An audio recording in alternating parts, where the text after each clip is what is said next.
Hello, I'm Olivia, a 40-year-old woman, and I have quite a story to share. It revolves around my ex, who, despite still being legally married, I consider my ex-husband due to the betrayal he inflicted on both me and our daughter 4 years ago.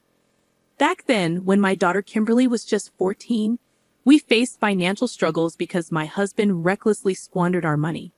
This caused considerable tension in our household, and we found it challenging to make ends meet with only one salary. Despite my efforts to shield Kimberly from the harsh reality, she began to sense that something was awry. She started harboring resentment towards her father for his irresponsible spending. The breaking point came on a cold and rainy June 16th afternoon when he left for good. Although he had left us alone for months in the past, this time it felt permanent. As a full year passed without his return, Kimberly and I developed a strong disdain for him. In the face of adversity, I assured my daughter that I would step up and make sure she lacked nothing. I quit my job and delved into affiliate marketing and content writing. It took about a year, but I managed to build a comfortable life. I became a homeowner and even bought a luxurious car for Kimberly and me. My dedication to hard work didn't go unnoticed by Kimberly, who, inspired by my example, decided to pursue a career in online content creation. She flourished, amassing a following of 90,000 on Instagram, TikTok, and YouTube.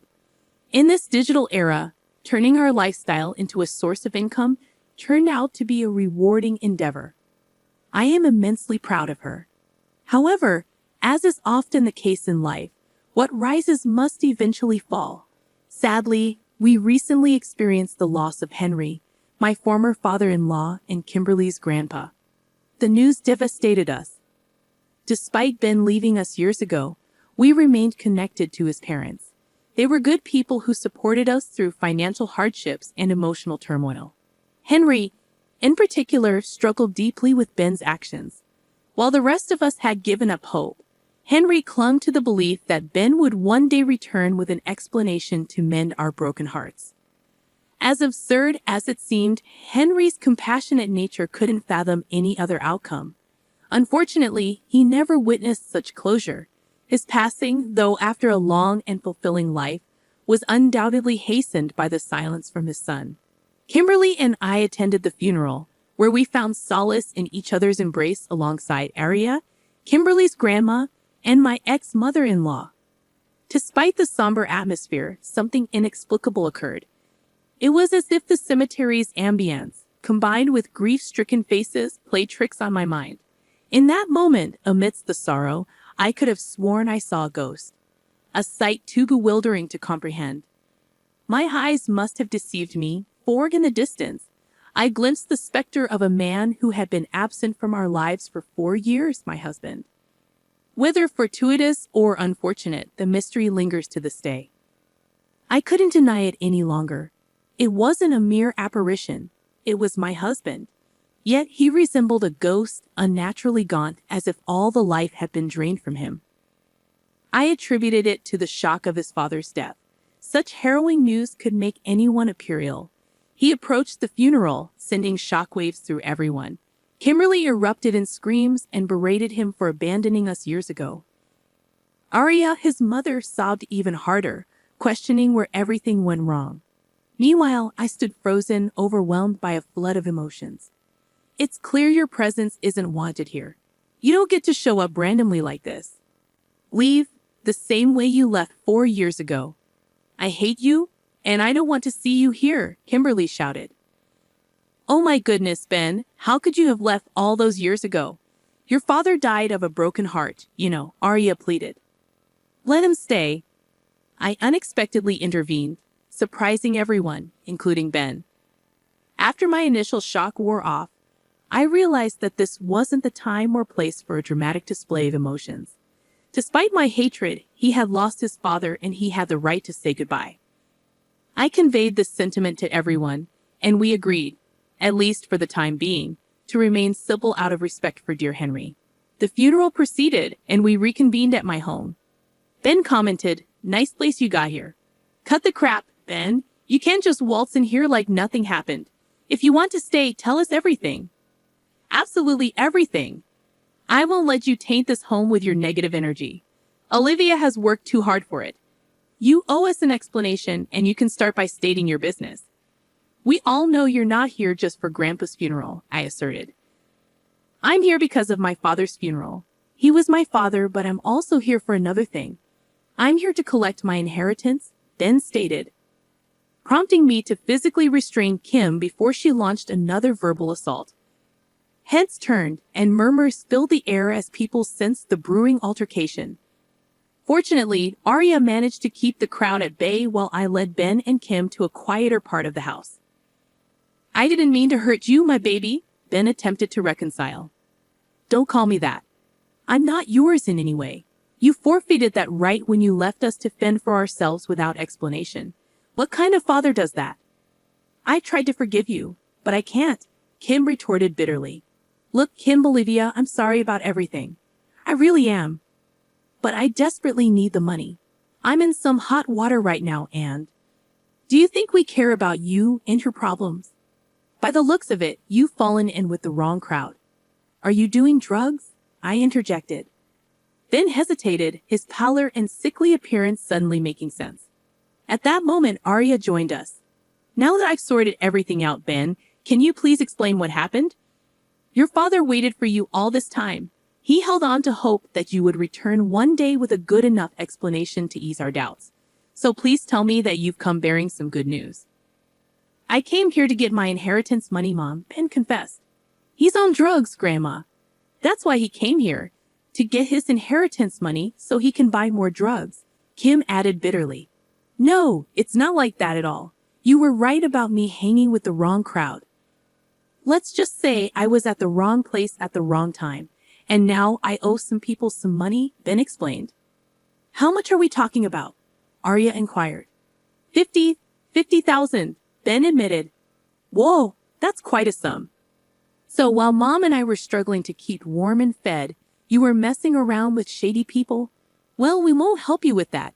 You made your bed, and now you have to lie in it, sweetie, I concluded, disappointment evident in my voice. I know you're upset, but please, let's just... Are you trying to defend him right now? He left us, Mom. I know, Kimberly. He didn't just leave you, okay? He left me too. He left your grandmother and he left Grandpa too. He broke all of our hearts, and we don't ever have to forgive him for doing that. But clearly he's learned his lesson, right? I mean, just look at him. It's so crazy how I was defending him so wholeheartedly back then when, in the end, it was because of me that he eventually did what he did. Shortly after the funeral was finalized, Ben was staying in a motel, and Arya and I, mostly Arya, would visit him to see if he needed anything. Kim refused to even see his face again. We just wanted to finalize his inheritance so that he could be on his merry way. Kim and I decided that we didn't want much to do with him, but Arya, seeing as she was his mother, obviously wanted to try and rekindle something. As the weeks went by, and the family lawyers authenticated Henry's will and assessed inheritance values, Arya brought Ben to the house to promote a civil environment among us all. As much as bitterness and hatred wouldn't do us any good, it was going to take a long time for us to be anywhere near that. Kim would sometimes come just to sit and not speak, but she mostly opted out of the whole thing. Finally, the lawyers informed us of the inheritance each person would receive, and by some lucky stroke of fate, it turned out that Ben's inheritance would amount to $50,000. Kim was infuriated. She didn't find it fair that the person who robbed her of her happiness for many years gets to be rewarded out of the blue. As much as she was an adult, she was still my baby, and I could understand her frustrations. Unfortunately, it wasn't up to her to decide whether he would get the money or not. Arya and I were seemingly nonchalant about the findings, and honestly, I just wanted this whole process to be done with so that I could go back to living my good life. As Ben was assimilating to this lifestyle, it appeared as though his demeanor changed. He went from shy, timid, and remorseful to slightly arrogant and cocky, especially when he heard that he would be receiving exactly what he came here for. I noted this behavior change but opted not to say anything and just chalk it up to the drugs he was doing. It was so sad to see a man who used to be so respectable end up like this. I just couldn't understand. A few more weeks went by, and Arya told me Ben's inheritance money is ready to be collected, He doesn't know about it yet, but I wanted to inform you beforehand. I know it's a terrible thing to consider giving such a large amount of money to an addict. The thought of what he might do with it is too distressing to contemplate. I'm so sorry, my child, but I just don't think I can handle giving him the money, only to see him disappear again. It would shatter the sliver of hope I have left for him. I can't be the one to give it to him. I can't be the one to give it to him. Please, can you do it? Of course, Arya. I can't imagine how hard this has been on you. It takes a different type of strength as a mother to witness such an awful thing happen to your baby. You've been strong for too long, Mom. It's time for you to rest. Please don't worry. I'll handle everything. Although I took on the task of handing Ben the money, I needed some time to compose myself and be at peace with any outcome that was about to happen. To calm myself down, ironically enough, I hid away in the attic where all the old paraphernalia of my previous life sat. I kept many things from the old house, finding solace in them. They reminded me of how far I'd come. The attic was the perfect place for me to sit and reflect upon the old and dusty plastic tea set we bought at a cheap yard sale when we couldn't afford proper dishes. I reminisced about the half-dead heater that often refused to work, leaving Kim and me huddled together for warmth, which was never enough. I glanced at Ben's old chest, filled with what I presumed were old work documents. I'd never dared to open it, afraid of confronting just how much money was being drained from the household to fund his other seemingly more important lifestyle. However, on this day, the day I was supposed to give him the money, I decided that I couldn't be afraid anymore. I couldn't resist the urge to see what lay inside. I broke open the now worn-out chest to find stacks of papers, bank statements and checkbooks, all detailing the amount of money that Ben had squandered away. As I examined the bank statements tracing where the money had gone, I noticed that the account recipient was named Maria. Curiosity led me to dig deeper, and what I discovered made my heart drop. Deep within the chest was a letter, a handwritten note. It read, "Dear Ben, when are we going to stop sneaking around like this? I'm getting bored and tired of your inability to kick your wife and kid to the curb like you said you would. You seem to enjoy spending months with me, taking all of my drugs and going back to your family, even though you clearly hate them. If you don't tell them the truth, I will get Manuel involved. You already owe him tons of money from all the drugs you do with him for free. And this is how you want to treat me. I'm getting you 24 hours to get this done. Otherwise, you'll be in big trouble. Maybe I'll tell your wife all about me and our affair, as well as all the expensive bags and shoes you buy me. Or maybe I'll tell Manuel to get his goons to sort you out.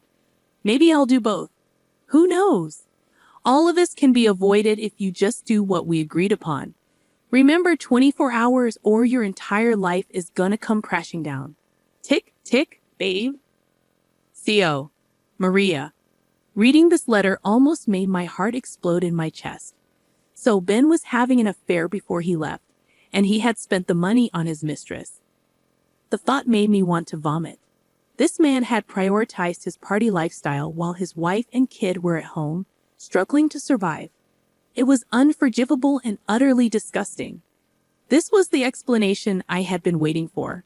All of his horrendous behavior simply boiled down to selfish self-indulgence. The rage and bitterness that I had harbored for so long began to boil within me. At this point, I was moving on autopilot. I gathered everything from the chest and stormed to the dingy motel where Ben was living. I burst through the door to find him with drugs on the bed. "You are completely unbelievable. You're doing drugs just as I was about to give you the money." "What? You have the money? That's great. Give it to me," Ben replied callously. "You are pathetic and you make me sick," I spat. "Yeah, well, I don't care. Give me the money, Olivia," he demanded. "What is this?" I flung the papers at him, holding onto the letter I had just discovered. He froze. If he didn't look sickly and pale before, he looked emaciated now. By the time I finished reading, he was trembling. "You got this letter on June 15th, right? The day before you just up and left." "I'm gonna explain." No, Ben, you can't explain. The time for explaining is over. You're 4 years too late." I was sick, Olivia. I still am sick, as you can see. Stop all the excuses, Ben. You think I wasn't tired? You think I didn't want relief anywhere I could find it? We all make choices, Ben. You're a grown man, damn it. You left us because you were having an affair. It wasn't like that. Then what was it like? I never loved you. I never wanted that life. I never wanted to be with you. I just got with you and had the kids so that mom and dad could get off my back. I never wanted responsibility, and frankly, I don't care enough to rekindle or mend anything between us. Not you, not Kimberly, and not even my mother. I know it sounds awful to say, but it's the truth. Take it or leave it. Now give me my money. I can't say I'm surprised, actually. You've always been the evil villain to me, and that's all you ever were. Even now, as I look at you, you look like some demon from a comic book. You're disgusting. Olivia, I really don't care what you think about me. Just give me my money. You might not care what I think. You might not even care about what your mother and daughter think as well. But it appears as though a certain Maria and Manuel have a hold on you, even if it's just a little bit. He froze once more. Bingo. I take it that you managed to escape them. Right now, you're running with a new crew, and because you're a pathetic mess, you managed to mess up those relations also. He briefly nodded. Here's what's going to happen. You're going to leave this place immediately without the money. You won't get a single dime of this inheritance money. Consider this money reparations for Kimberly and me. You owe us that much, at least. What, are you crazy? Tom's gonna kill me if I come back without his money. That's not my problem. You should have thought about that before engaging with this stuff. And what if I refuse? Well, then I believe that someone with a very large following on Instagram, TikTok, and YouTube might just accidentally leak some very private information about you. You know, the type of information that can reach anybody, including people named Manuel and Maria. Additionally, somebody else with a very successful blog and website can write an article further exposing you to absolutely anybody with an internet connection. All right. I hear you loud and clear. Yeah, I'm giving you 24 hours to get all of your things and get out of here. Get out of this city, hell. Get out of this state. Your presence isn't welcome here. You don't need to say goodbye to anybody. I'm going to tell Aria and Kimberly everything, as if their hearts haven't been broken enough. What a shame indeed. I don't even know what to say. How about Chio? Good luck. Let's hope your drug buddies don't rough you up too badly. Although now that I think about it, I don't care what they do to you. You've already been dead to me for 4 years now. He left town the next day. Thankfully, none of us has seen him since. I am just very content in the fact that all 3 of us have some closure on where Ben had gone and why.